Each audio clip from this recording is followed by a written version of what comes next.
It's NFL schedule release day, and while the Chicago Bears schedule has not officially been released as of yet, we are starting to get leaks from that schedule. We'll talk a little bit about that and some more right after this. You are now tuned in to Chicago Bears Central, your number one place for all Chicago Bears news and content. What's going on, Bears fans? Welcome to another episode of Chicago Bears Central, your number one spot for everything Chicago Bears related. I'm the host there, Haize, but more importantly, you guys can follow the channel at Chi Bears Central on every social media platform we happen to be on. With that being said, let's go ahead and get into it. And so we're getting leaks from the Chicago Bears schedule already. And the initial leak came out that the Bears will be facing off against the Jaguars, I believe, over in London. This will be a home game for the Chicago Bears. And this really does open up some things for it so far because, listen, the Bears have been a team that ownership has been very loud about the fact that they don't want to give up home games. They don't like the concept of giving up home games to play overseas, but the NFL has basically looked at it so far and said, don't worry about it. But we got several leaks so far from the Chicago Bears schedule, and I want to kind of go over those leaks. So far, week one, it looks like the Chicago Bears are going to be facing off against the Tennessee Titans. This hasn't been 100% confirmed, but this is from Bleacher Report's Jordan Schultz, who has reported it on top of some other outlets on top of it. So it looks like the Bears will be starting off their season at home against the Tennessee Titans. That's going to be our first time during the regular season to take a look at the new look offense, Caleb Williams, and other players on top of that. Week two, looks like right now is going to be against the Houston Rockets on Sunday Night Football. At that, it's going to be Caleb Williams facing off against C.J. Stroud, which a lot of people are talking about how Caleb Williams needs to have a C.J. Stroud type season. Again, just if you're coming into this and missed it, these are rumored so far, so we don't know. This is not 100% confirmed yet. We'll get that official schedule released at about 7 p.m. Chicago time today. We'll be live for that. Also, Bears versus Colts at Indianapolis in week 3. That looks like this is going to be something that's going down there. So this one comes from the Chicago Tribune, in which they said that the Bears will be facing off against the Indianapolis Colts. This is another team with a young quarterback at their helm as well. And then week 4 against the Los Angeles Rams, which is still unconfirmed right now, but it looks like this one's been reported by Ozzy NFL. So we'll take a look at that one. Seems like the Bears will be facing off then. And then week 5 against the Carolina Panthers. This also comes from Ozzy NFL, where they're piecing together, leaks from other teams as well. So it seems like this is going to be the game where the Bears are actually going to go overseas. So we'll see what happens. Well, this is week 5. So week 5, we'll see. This is before the Bears go overseas. Week 6 against the Jacksonville Jaguars. This is confirmed. This is where the Bears will be facing off in London against the Jaguars. Week 7, we don't know anything about week 7 going forward yet. So we do know week 10 against the New England Patriots, which, again, is kind of unconfirmed. But it seems like we'll be facing off against the Patriots at home. So you take a look at that one. And then week 11, our at least first kind of confirmed match so far against the Green Bay Packers. I'm sure we'll probably be facing them earlier. Week 12 against the Minnesota Vikings. Week 13 against the Detroit Lions.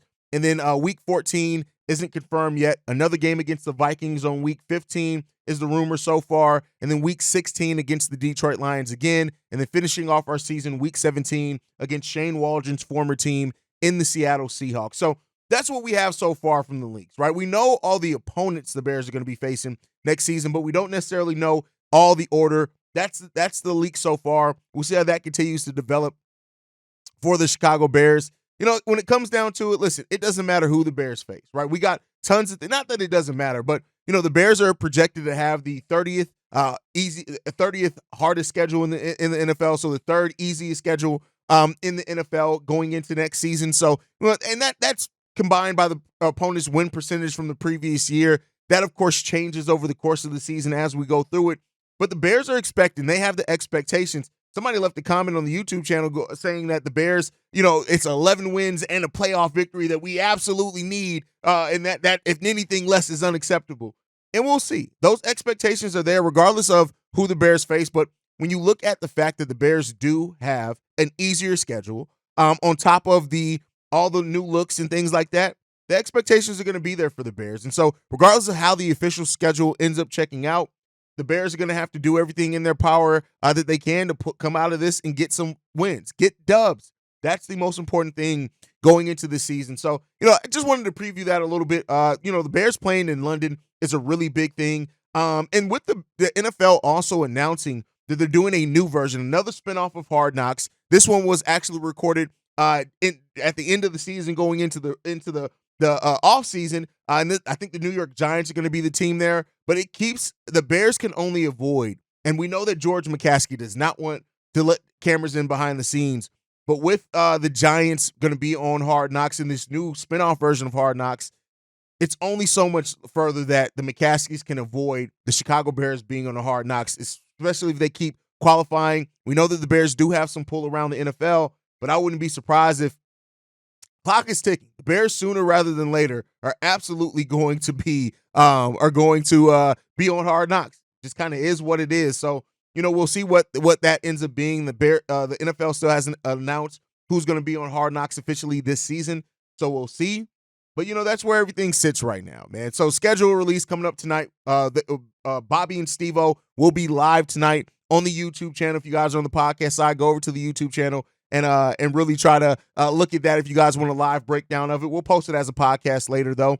But when it comes down to it, this Bears team, there's a lot of excitement around this team right now. We heard that, the coaching staff is really wowed by Rome Odunze, his versatility, which is something that we've already known, right? We know Rome Odunze is a very versatile weapon, especially when you have the weapons that we already have here. Not too shocking or surprising there. We just got to see how it's going to be utilized. And, hearing Shane Waldron's comments and thoughts so far, it's all fun to see. But this chemistry between Caleb Williams and Rome Odunze, man, it's gonna be fun to watch. It's gonna be fun to watch. And so watching this Bears team, how they're gonna play, getting the season leaks, and now knowing that we're gonna start our season off against the Tennessee Titans at home. Listen, I am super excited that Caleb Williams' first game really gets to be at Soldier Field, so he can feel that energy. We can welcome him to the NFL. All those type of things is going to be extremely exciting to see what this team can be and is going to be going forward. So really appreciate you guys for the support throughout the channel this offseason, man. We're gearing up. We're getting closer and closer and closer to the start of the NFL season. And I don't know about you guys, but I'm getting antsy. I'm getting anxious. I can't wait. The Bears got a Thanksgiving game as well this season. So it seems like the NFL is understanding that the Bears have expectations. And the Bears also are going to be a team that a lot of people are going to want to watch to see whether they're looking for it to sink or swim. They're going to be watching to see how this Bears team does translate into their next phase. And so, the Bears being on more national games, it's exciting to see, right? Especially when you get a Thanksgiving game, you're going to get to play overseas. We're going to get a whole lot of that type of attention. And, there are going to be people that are ready to say if the Bears are thriving, if they're sinking, ready to call out, whatever it is. So, the Bears facing off against the Lions on Thanksgiving. Lions and Bears, bro. That's just the only thing that I think would be a better game as far as for the pageantry of it all would be if it's the Green Bay Packers. But I, for one, I'm not mad at it. I can't wait to see how this team continues to develop and what they're going to be, man. So, it's really going to be fun. And, we'll see what it's going to be, man. And, when you look at all the question marks coming into the season for the Chicago Bears, the Caleb Williams, right? How is Caleb Williams going to perform in his rookie years? Of course, the bigger one, that's the overarching question in this Bears season is how is Caleb Williams going to perform? Is he going to look like that generational quarterback that some people think that he can be? Is he going to be that? Then on top of that, how's this offense overall going to look? With the Bears have a really new revamped offense with tons of weapons. Is Shane Waldron, who is one of the more respected offensive coordinators in the league, is he going to be able to get this thing all together where it looks like a formidable, dynamic, fun offense to watch? And that's what it's going to be. Look at that. Keenan Allen, right? Did the San Diego Chargers make the right decision on Keenan Allen? How does Rome develop? Was Swift the right question? Right? Pick up there the running back position. And then you look at that defense. The way that the defense finished the season, is this defense going to be more like that or more like they were at the beginning of the season? The acquisition of Montez Sweat, does it continue to help propel this defense going forward? The questions around the fact that the Bears haven't picked up another edge that a lot of people thought and the Bears looked like they were going to do this offseason. The growth and development of our second and third year players and as well as our rookie, Javon Dexter. Can Jaquan Brisker continue to develop? And that's a piece that I think throughout all of this, just because of Jaquan Brisker and who and what he's been to the Chicago Bears, but Jaquan Brisker's development is going to be a big part as well of this season. And he's really good already, right? But if Jaquan Brisker can continue to develop and actually turn into one of those safeties that is one of the best in the NFL, I think that's going to be a lot of things. He's not going to have the safety net of Eddie Jackson there. He's still going to have another veteran in Bayard there with him, but and not to say that Eddie Jackson was a safety net as far as like he made Jaquan Brisker better. I'm sure he motivated him, things like that. But Eddie Jackson, his performance wasn't quite what the Bears expected either, right? And overall, that young secondary. Jalen Johnson getting his money. Now, how do you perform? Do you keep playing like one of the better cornerbacks in the league, or do you fall down a notch, right? Will the Bears have enough pass rush? Will the linebacking core continue to develop and look even better? Then the questions around Matt Eberflus as head coach. A lot of people look at Matt Eberflus, whether right or wrong, as a lame duck head coach. And that is partially because of how the Bears have done coaches with new quarterbacks over our history. The last few quarterbacks actually, absolutely that we've had there, right? When you look at with Mitch, with Fields, now with Caleb Williams. So there's tons of questions coming into this season on top of the health concerns from specific players like a Tevin Jenkins. How does he perform now? Braxton Jones. Tons of questions around this Bears team, and I'm just ready and excited to get to the season to where we can start getting some answers to these damn questions. With talking about questions, though, we're going to go slightly into the mailbag. We got a voicemail from Darius here. Let's go ahead and play that now. What's going on, man? Darius from Dallas here. Just wanted to call in and give my thoughts on this Tevin Jenkins contract extension.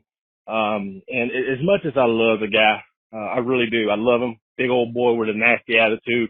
I love it. You can't, it's not smart money to invest into a guard or a center position. Why? Because that is, bar none, the easiest position to replace in the draft, and you can do it with a late round pick at that, okay?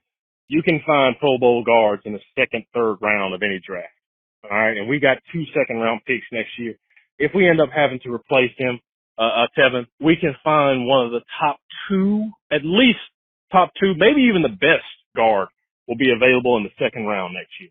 Okay, so from a Bears fan perspective, do I want to re-sign him? Yes, I'd love to re-sign Tevin Jenkins. But from a GM perspective, I'm not giving this guy double-digit millions per year when I can go find somebody from Kansas State in the third or fourth round who's actually the best guard in the draft, and just pick him up and give him like $500,000 a year, $600,000 a year. And I'll just keep doing that every year with guards. Don't pay a guard, man. Overpay for like wide receivers, pass rushers, if there's a Saquon or something like that on the market, okay, maybe you make that stretch for a running back. But I'm talking about skill, position, dynamic playmakers.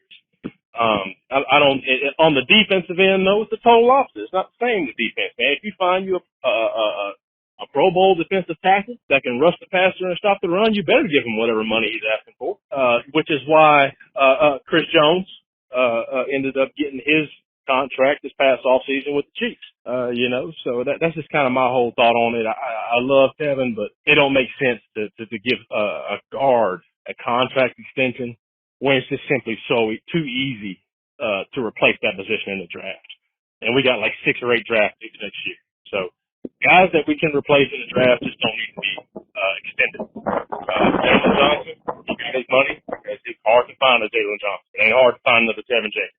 But let me know what y'all think about that, man. Daggum Texas up and bear down. Darius from Dallas, one of our big and most loyal supporters here. Here's the thing when it comes down to it. Tevin Jenkins, and I agree with a lot of what you said. When it comes down to it, Tevin Jenkins has a lot of questions around him. It does. It has a lot, in the fact that you raise even saying, do you want to invest big money in that position? That's a valid question. I do think with Tevin Jenkins, the fact that he's moved, switched sides of the ball, switched positions as well, that Tevin has basically handled everything that the Chicago Bears have thrown at him. And I think he's done a really good job in how he's handled it, stayed professional, and he's also performed. The thing with me, it comes down to just this when it comes down to Tevin, is the fact that when Tevin's on the field, he's one of the best at his position. That just is what it is. So I get what you're saying in that, and I understand that, we like to look at a lot of things of money. But the thing is that if you get somebody who's performing, you pay them. Yeah, you got new tackles coming in every single year, and that is a thing. and maybe Ryan Poles does that. But eventually, you have to pay someone, because if this team is winning, eventually those draft picks aren't going to be as good, right? So you have to hold on to your people. So I get what you're saying with it, as far as like spending the money on Tevin Jenkins. But my thing is that I don't see anybody complaining when other teams pay their offensive linemen and they're performing. Right now, there are still a lot of offensive linemen that switch teams, right? That when it is time for them to get their big payday, they do eventually switch teams. But I don't know if I'm necessarily worried about Tevin getting a huge payday. I think regardless if he stays healthy or not this season, those injury concerns have still been there, and I think that that's probably going to factor into it as well. So I'm not worried about Tevin Jenkins like getting this exorbitant amount of money to where it's just ridiculous or anything like that. But even you to say, so the guys that you can replace in the draft, technically you can replace everybody in the draft, right? It's just what you're willing to give up, where you pick, how much risk you're taking. But at the same time, you got to be willing to pay your guys, because just because something's cheaper doesn't mean it's going to be better. And sometimes in waiting for somebody to develop to get to where a player is that you just gave up, it drastically hurts it. And I would not be surprised if Ryan Poles, Kevin Warren, whoever are willing to pay people who protect their quarterback, especially now that if they truly got their franchise quarterback. So I think there's something to be said about the continuity, all those things in it. But I guess we'll see, man. I get what you're saying. There are premium positions that get paid more. But I don't really I think you kind of jump put the cart before the horse. I don't really think that Tevin Jenkins is at the point where it's like he's commanding huge money. It's just, are the Bears going to pay him? That's the question there. I don't think that Tevin Jenkins, even with how he's performed on the football field, is at the point to where you're just looking at him getting this huge, crazy amount of money. But maybe I'm wrong in that. You guys can let me know how you think down below. Are you worried about what Tevin Jenkins can get paid? Do you think, hey, with his injury concerns, maybe move on? Let me know what you guys think on all that down below. Make sure you guys are following the show at Shy Bear Central. You can send us any feedback, questions, comments, concerns, ChicagoBearCentral@gmail.com. Lastly, if you want to leave a text message and our voicemail for the mailbag, the number to do so, 773-242-9336. We are the #1 spot for everything Chicago Bears related. And like I liked in every episode on Chi-Town Up, but Bear Down. And we'll see you guys later tonight for the live stream for the official schedule release. Football days coming soon. And I, for one, can't wait. I'll see you guys later. Love you guys. Peace. This has been a presentation of the Break Media.